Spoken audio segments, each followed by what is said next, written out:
I've come to believe that one of the more difficult spiritual maladies that a person can have is what you might call a kind of spiritual naivety.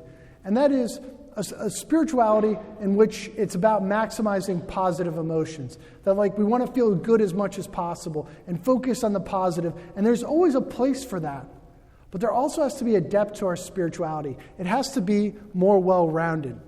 I was thinking about what I would call the title of this homily, and I would call it Sinners in the Hands of an Angry God. Now, if you're familiar with the title, Sinners in the Hands of an Angry God, it's from a work of Jonathan Edwards, where he was a Puritan sermon. And a lot of times, for me, it was symptomatic of a negative Christianity when I was growing up. I heard about it in high school and college.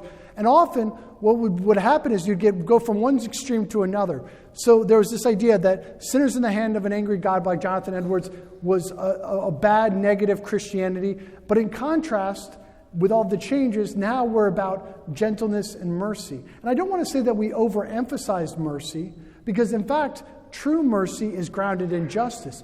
True love is deeper than just positive emotions. So there's a sense that we need a holistic spirituality. And I believe these week's celebrations of All Souls Day and All Saints Day provide that framework. So All Souls Day in particular I want to focus on. And there was this idea of the last things. So heaven, hell, purgatory, final judgment, particular judgment. And it was a hallmark of standard Catholicism before the past 40 years to really delve into these last things, especially in this time of year. And part of that was, yes, the idea of an angry God. But here's the interesting thing, how do we view that, right? If we flesh that out. Because the reality is, a lot of times when people get upset about the idea of an angry God, it's often because it's somewhat tied to the idea maybe of an abusive parent, right? So, and then if you really analyze it, well, what does anger mean in the context of somebody who's abusive or somebody who loses control? And it's often, what we say is anger is a response to evil. And what the abusive person is, they treat everyone in their life as if they were evil when they lose control. And it's kind of irrational, and it's over the top, and it's extreme. So the first thing we have to recognize, if we want to properly understand an angry God, it's not an abusive father, right? That's the first thing to check off our list. It's not the same as an abusive father. When we talk about an angry God, a God who judges sins, who's there to condemn wickedness and to stand up for the unjust, it's a little bit deeper than just that. I think to arrive at it, let us consider some good examples of anger that we see in the world. I recently, if you pick up on it, Coach K of Duke, he gets a little fired up. I don't know if you picked up on that, right? If you ever watch Duke games, he gets mad. He throws his jacket. But here's the interesting thing. Unlike the abusive parent, right? We recognize, why do we tolerate Coach K's anger? And a lot of it is because there's a deeper love. There's a love for excellence. And people want to play for him. They flock to him.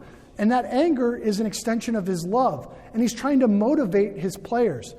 So you imagine for Coach K, when he gets angry at his team, he's invested in them. He's walked with them. He's been in the trenches with them. He's there in solidarity. He's building them up. So they recognize that his anger is directed at motivation. I don't know if you guys remember, it was probably 6 months ago, there was an interview, it was circulating on Twitter with Coach Mike Houston of ECU, the football coach. And he was talking about one of their losses last year. It was really interesting. It was a comment that really fired everybody up. He said, I saw one of the losses, and he said, I was disgusted with it. It made me angry how poorly they played. You know what was interesting? How he responded positively. Everybody was fired up, heck yeah. This is going to be a better season. And it was, right? We recognize there was some value in that motivating sense. So on one hand, if we want to arrive at a proper understanding of sinners in the hand of an angry God, is that when we sin, God sees so much better that can be done in us. He wants to motivate us. So there's a sense that we could understand angry God as being motivational, getting us fired up. You can do better. He's that coach, like Coach K, who's encouraging, strengthening, because it's grounded in love. So there's that sense we can understand an angry God. But then also consider this. Imagine Hitler at the end of his life, right? So we have Hitler, terrible person, did terrible things to millions of people, caused untold suffering on a level that was so incredibly ridiculous. Just the sheer force of it, the sheer evil of the man. And imagine he comes and he dies and he goes to the next life. And imagine just for a second that God goes, hey man, no big deal. Like, I'm a loving God. So all that suffering you caused, like, no big deal. Like, that would infuriate you, wouldn't it? Wouldn't the idea that, like, God would not be upset with somebody who was that evil?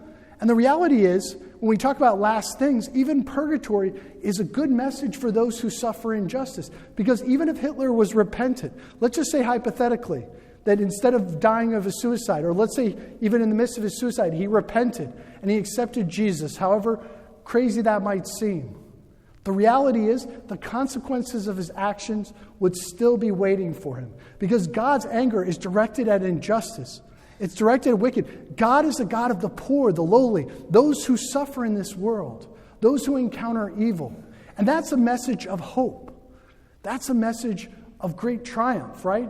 Think about the early church, the early Christians. For 300 years, if you were a Christian, for 300 years in the beginning of the church, you're almost guaranteed to suffer a painful death. Let that sink in. Like the first pope, that was the worst job on earth to have. Like you knew you were going to be tortured and killed. They even said that finally when Christianity was legalized and they had their first gathering of bishops, like half of them had been maimed. Like half of them had incredibly deep scars and wounds because they had been tortured. And yet, in that, the final judgment, the idea of a God who conquers evil, what a great source of hope that is. And that's probably one of the realities why we struggle with the idea of an angry God is because we have a certain prosperity in America. We're fortunate. Many of us may not ever experience evil like the Holocaust or like the early persecutions. But there still needs to be a development to our personality. There needs to be a holistic picture where we understand that there's a role for anger in the spiritual life. There's a role for all of what our human experience. God didn't just give us anger by chance. He gave us for a reason to stand up, to be courageous in the face of evil. And I pray that none of us will ever have to encounter evil. None of us will have to encounter somebody who just wants the worst for us, who wants to destroy us and everything that we care about. But if we do come across that, instead of being naive, we will have the strength provided by God because we'll meditate on the idea of power, strength. And this isn't something, and the power to endure as well. This isn't violence, this isn't aggression. This is a deeper font because what Jesus says is he recognizes the sense of final judgment. On the cross, he's able to dig deep and to truly love. So the same we are able to do when we have that full spirituality. So the question then becomes, if we recognize that there's a role for anger and there's a role for the anger of God, the question then always becomes, well, what exactly is wickedness? And how deep is wickedness? And that's a longer conversation that we could have in another day. But what I'd ask you to consider today, both in your own life and in the world, that there's a place for anger. And there's a place for that sense that God can be strong, that there's a place for the final judgment, for all those things that can be a little bit scary. And in this time of year, to think about and reflect upon those things, not to be afraid, but to learn to deepen our understanding of God's mercy, his strength, and ultimately his glory. Amen?